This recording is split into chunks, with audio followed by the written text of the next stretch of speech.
মালিক রে, আমি বড় পাপী, আমি বড় গুনাহগার।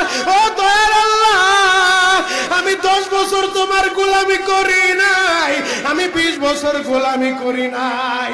আল্লাহ, আজকে মনিরুল ইসলাম শরীয়তপুরি আমার ভাই শোনা গেছে তোমারে বন্ধু বানাইলে ওই জান্নাত পাওয়া যাবে। মালিক রে, তুমি আমারে দাও না মাফ কইরা। যুবক রে,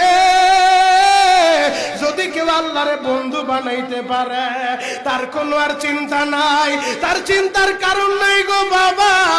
এ যুবক ভাইরা, দাড়ি পাকা বাবাজিরা, সবাই আমার দিকে একটা নজর তাকান।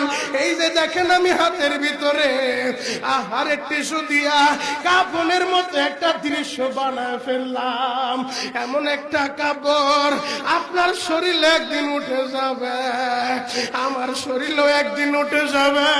ও চেয়ারম্যান ভাইরা, ও মেম্বার ভাইরা, ও নেতা ভাইরা, ও আলেম ভাইরা, এখন কাঁদতে বলছি, শুধু কাঁদবা।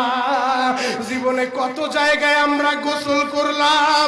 আহারে, কক্সবাজার ঘুরতে যাইয়া সমুদ্রের ভিতরে গোসল করলা, কুয়াকাটায় ঘুরতে যাইয়া সমুদ্রে গোসল করলা। এই যে মাদ্রাসার পুকুরটা ভরাট করছে মসজিদের জন্য, বিশাল বড় ময়দান এখন হয়ে গেছে। এই পুকুরের ভিতরে কত মানুষ গোসল করছে, আবার পিছনে একটা বিরাট পুকুর হয়ে গেছে, ওই পুকুরে কত মানুষ গোসল করবে।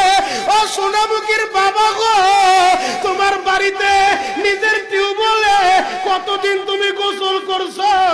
তোমার বাড়িতে দামি একটা গোসলখানা বানাইছো, বিদেশি ঝর্ণা লাগাইছো, ওই ঝর্ণার পানি দিয়ে তুমি আর আমি গোসল করি। এমন একটা দিন তোমারও আসবে, এমন একটা দিন আমারও আসবে। আহার, ওই ঝর্ণার পানির গোসল আমার হবে না, পুকুরের পানির গোসল হবে না, আমার আপনার একটা গোসল দিবে। কেমন গোসল দিবে জানেননি? বড়ই পাতার হালকা গরম পানি দিয়া। আরে মসজিদের কর্নারে পড়ে থাকা 4 পায়ার খাটিয়াটা বাড়িতে নিয়া পর্দা দিয়া একটা ব্যারিকেড দিয়া বড়ই পাতার গরম পানি দিয়া আপনারে আমার গোসল দিবে গো বাবা।